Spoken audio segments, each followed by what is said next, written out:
Doesn't it drive you crazy when someone has an issue with you and instead of talking to you, they go and speak to one of your coworkers, or worse, the supervisor or the company owner?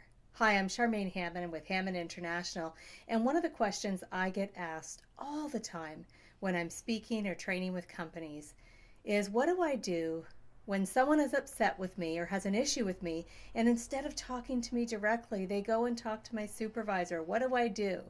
Let's explore that. One of the first things we need to do is go and give that person feedback. And this kind of feedback that you provide is not out of frustration, it's not out of blame or judgment. It comes from a place of wanting to restore the relationship or maintain the relationship with that person, but clearly identify the impact that they're going and telling the supervisor or boss on you has had. So we want to give clear, concise feedback and talk about the impact it's had.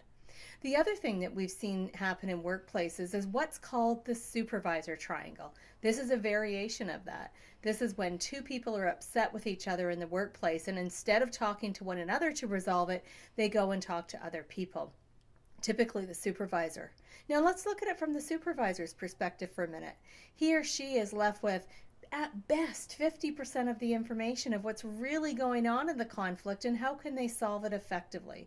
In fact, if they were to step in and solve it for the two employees, they're going to solve it in a way that makes nobody happy, and then they become frustrated with the supervisor. So here's what to do in those situations. Talk to the person that you have a concern with.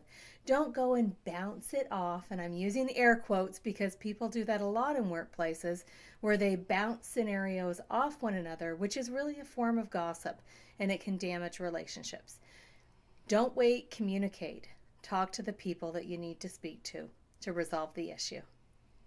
Thanks for joining us. I'm Charmaine Hammond with Hammond International, your expert on communication, collaboration, and conflict resolution. You can find us at charmainehammond.com.